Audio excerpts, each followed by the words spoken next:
नमस्कार दोस्तों। भाई दूज को आप सभी दर्शकों को हार्दिक शुभकामनाएं। एक समय की बात है, एक बूढ़ी माँ थी। उसके एक पुत्र और एक पुत्री थी। पुत्री की शादी हो चुकी थी। एक दिन भाई दूज के त्यौहार के दिन बेटे ने अपनी माँ से बहन के घर जाने का अनुरोध किया। तब बूढ़ी माँ ने कहा, बेटा तेरी बहन तो बहुत कालिया है, वह हर वक्त लड़ती है, तू उसके घर जाकर क्या करेगा। बेटे के अनुरोध करने पर बूढ़ी माँ ने उसे अनुमति दे दी।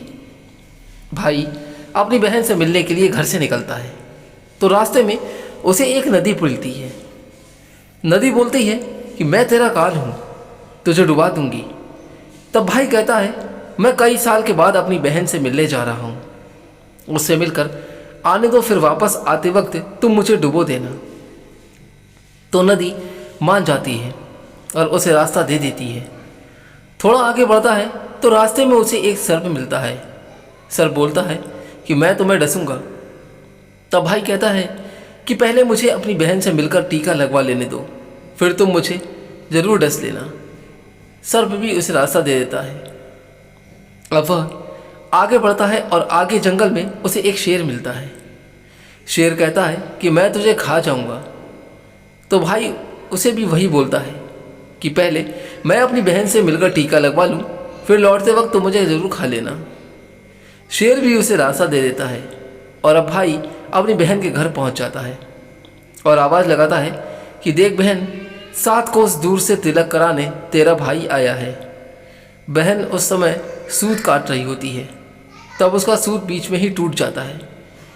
ऐसी मान्यता है कि यदि सूत काटते वक्त सूत बीच में टूट जाए तो जिस बहन के इकलौता भाई होता है वह सूत जब तक पुनः जुड़ नहीं जाता तब तक बहन बोलती नहीं है। भाई बाहर से फिर से आवाज़ लगाता है। भाई की आवाज़ सुन जब वह बहन जवाब नहीं देती तो भाई मन में सोचता है कि मुझ गरीब से मेरी बहन बात नहीं करना चाहती। माँ सही कह रही थी, मुझे यहाँ नहीं आना चाहिए था। यह सोचकर वह वापस जाने लगता है। इतने में बहन का सूत पुनः जुड़ जाता है और वह भाई को आवाज़ देती है और उसकी तरफ दौड़ती है और उससे बात ना करने का कारण बताती है। बहन बड़े प्यार व स्नेह से अपने भाई को घर में ले आती है और वह अपनी सहेली पड़ोसन के घर चली जाती है और उनसे पूछती है कि हे सहेली, कोई जान से भी प्यारा मेहमान आए तो क्या करना चाहिए। पड़ोसन मजाक में कह देती है, तेल से चौका लगाना चाहिए और घी में चावल पकाने चाहिए। भोली बहन पड़ोसन का मजाक समझ नहीं पाती और वैसा ही करती है और अब ना तो चौका सूखता है और ना ही चावल सींचता है।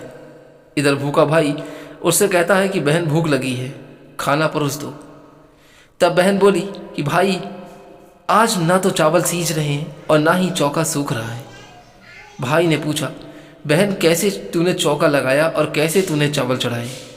बहन बोली कि मैंने पड़ोस वाली सहेली से पूछा था, उसने कहा जान से प्यारा मेहमान आए तो तेल का चौका लगाना चाहिए और घी में चावल चढ़ाने चाहिए। भाई बोला कि अरे मेरी भोली भाली बहन, कभी तेल का चौका सूखता है क्या और कभी घी में चावल पके हैं। तू पानी का चौका लगा और पानी में ही चावल चढ़ा। फिर वह ऐसा ही करती है। जब चौका सूख जाता है और चावल पक जाते हैं तब बहन घी और शक्कर डालकर भाई को भोजन कराती है और फिर उसको तिलक भी करती है। कई दिन बीत जाते हैं और एक दिन भाई बोला कि बहन अब मैं घर वापस जाऊंगा क्योंकि घर पर माँ अकेली है। अगले दिन सुबह बहन जल्दी उठकर गेहूं पीसकर भाई के लिए लड्डू बनाती है और कुछ लड्डू बच्चों के लिए रखकर अपने भाई को विदा करती है। सुबह जब बच्चे उठते हैं तो ना माँ से कुछ खाने को मांगते हैं, तब माँ उन्हें वही लड्डू दे देती है। तब वह लड्डू देखती है कि ये क्या, सारे लड्डू हरे रंग के हो गए हैं। फिर वह चक्की में देखती है तो उसमें गेहूं के साथ एक सर्प भी पिस गया था। वह उन लड्डुओं को फेंक देती है और अपने भाई के पीछे पीछे भागती है। रास्ते में एक पेड़ के नीचे उसका भाई बैठा होता है। उसे देखकर भाई बोला कि क्या हुआ बहन। तब बहन पूछती है कि मैंने तुम्हें जो लड्डू बांध कर दिए थे वह कहाँ हैं। भाई ने कहा कि बहन तेरे लड्डू मैंने अभी नहीं खाए हैं, पेड़ पर टांगे हैं, ले लो। वो पेड़ से लड्डू उतारती है और वही गड्ढा खोदकर लड्डू को गाड़ देती है। तत्पश्चात अपने भाई को सारी बात बताती है। भाई बोला कि बहन, तुमने एक बार तो मुझे मौत से बचा लिया, लेकिन मैं पीछे कईयों को वचन देकर आया हूँ। बहन ने कहा कि भाई, तुम क्या कह रहे हो, मुझे कुछ समझ में नहीं आ रहा। तब वह भाई अपनी बहन को सारी बात बता देता है। वे दोनों बैठकर वहाँ बात कर ही रहे होते हैं कि बहन भाई से पानी मांगती है। भाई बोला कि थोड़ी दूर पर एक तालाब है, वहाँ से मैं पानी लेकर आता हूँ। बहन बोली कि मैं खुद जाती हूँ और पानी पीकर वापस आती हूँ। वह पानी पीने के लिए तालाब पर पहुँचती है तो देखती है कि वहाँ पर एक बुढ़िया बैठी हुई है। वह उसके पास जाकर पूछती है कि माँ, तुम यहाँ क्यों बैठी हो? तब वह बुढ़िया बोलती है कि मैं विधवा हूँ, मैं विधाता हूँ, एक बहन के भाई की तांत गाड़ रही हूँ। तब वह पूछती है कि माता, वो कौन सा भाई है? तब विधाता बोली कि एक भाई है जिसके प्यार में उसकी बहन ने सर्प की हत्या कर दी। बहन सोचती है कि यह तो मेरा ही भाई है। वो घबरा जाती है और विधाता से पूछती है कि हे माता, उस भाई को इस श्राप से बचने के लिए क्या करना चाहिए? तब उस समय विधाता उसे बताती है कि उसकी एक बहन है, जब वह उसे गालियां दे और उसकी शादी होने तक यदि वह हर घात को टाल देती है तो उसका भाई बच सकता है। वह तुरंत अपने भाई के पास जाकर कहती है कि भाई, मैं तुझे माँ के घर तक छोड़ने चलूँगी, लेकिन रुक, मैं अभी आती हूँ। और वह शेर के लिए मांस, सर्प के लिए दूध और नदी के लिए ओढ़नी लाती है और दोनों भाई बहन आगे बढ़ते हैं। रास्ते में उन्हें पहले शेर मिलता है। जैसे ही वो भाई को खाने के लिए आगे बढ़ता है, तब बहन उसके आगे मांस का टुकड़ा डाल देती है। शेर मांस के टुकड़े को खाने में लग जाता है और दोनों भाई बहन आगे बढ़ते हैं। कुछ दूर जाने के बाद उन्हें आगे वही सर्प मिलता है जिसने उसे डसने की बात कही थी। तब बहन सर्प के आगे दूध का प्याला रख देती है और सर्प वहाँ पर दूध पीने लगता है और फिर दोनों भाई बहन आगे चले जाते हैं। रास्ते में उन्हें नदी मिलती है जिससे कहा था कि वो उसके भाई को डुबो देगी, पर बहन नदी को ओढ़नी उड़ा देती है और तत्पश्चात खुश होकर नदी रास्ता दे देती है। अब वह दोनों भाई बहन आगे बढ़ते हैं और अपने घर पहुंच जाते हैं। बेटी को देखकर माँ खुश हो जाती है, पर बहन उसी समय भाई को गाली देने लगती है। तब माँ बेटे से कहती है कि इस झगड़ालू बहन को क्यों घर ले आया? तब भाई बोलता है, माँ, बहन तो बहुत अच्छी थी, पर पता नहीं इसे आते ही क्या हो गया। थोड़े दिनों में भाई का रिश्ता आता है।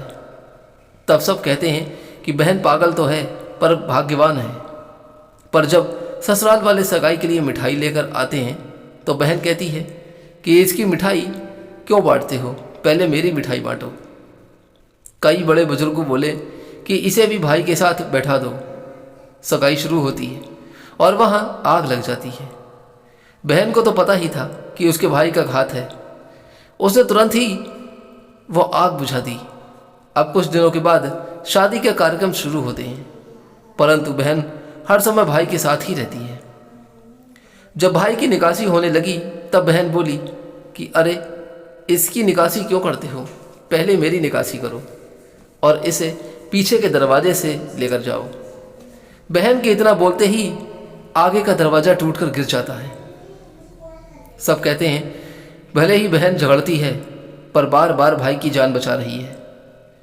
जब भाई फेरों में बैठता है तो फिर बहन कहती है कि इसकी जगह मैं फेरों में बैठूंगी। शादी के बाद जब दूल्हा दुल्हन की रात जागती है तब बहन कहती है कि इसकी नहीं, पहले मेरी रात जगाओ।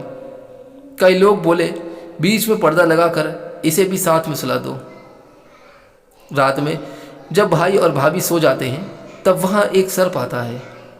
बहन तो तैयारी में ही थी कि वह उसे पकड़कर टोकरी में रख देकर सो जाती है। आज वह कई दिनों में निश्चित होकर आराम से सोती है। इधर उसकी माँ सोचती है कि बेटी के उठने से पहले ही मेहमानों को विदा कर देती हूँ, वरना फिर शोर मचाएगी। जब बेटी उठकर देखती है तो घर में कोई नहीं दिखता। तब वह माँ से पूछती है कि माँ, सब मेहमान कहाँ चले गए? तब माँ कहती है कि बेटी, मैंने तो सब मेहमानों को विदा कर दिया है। तब बेटी बोलती है, माँ, सब मेहमानों को वापस बुलाओ, तभी मैं विदा होंगी। उसके कहने के अनुसार माँ सभी मेहमानों को फिर से वापस बुला लेती है। तब वह माँ से कहती है कि माँ, आज के दिन के लिए ही मैंने पालने में पूत और चूल्हे पर दूध छोड़ा था और पागल हो गई थी।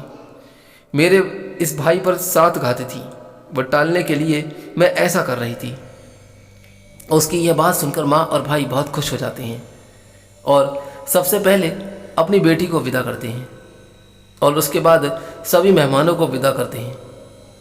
इस दिन के बाद से ही हर बहन अपने भाई की लंबी उम्र की कामना से भाई दूज का त्यौहार मनाने लगी। इस दिन बहन भाई का टीका करती है और इस कथा को सुनती है। इसीलिए तब से ही भाई दूज का त्यौहार मनाया जाता है। आशा करता हूँ कि दोस्तों आपको ये कहानी जरूर अच्छी लगी होगी। अगर ये कहानी आपको अच्छी लगी हो तो यहाँ से जाने से पहले हम आपसे अनुरोध करते हैं कि एक बार इस वीडियो को लाइक करके हमारे चैनल को सब्सक्राइब जरूर कर दीजिएगा। आप हमारे चैनल से जुड़े रहें, हम ऐसे ही आपके लिए ज्ञानवर्धक कहानियाँ लेकर आते रहेंगे। तब तक के लिए एक बार कमेंट बॉक्स में प्रेम से जय श्री राम लिखना ना भूलें।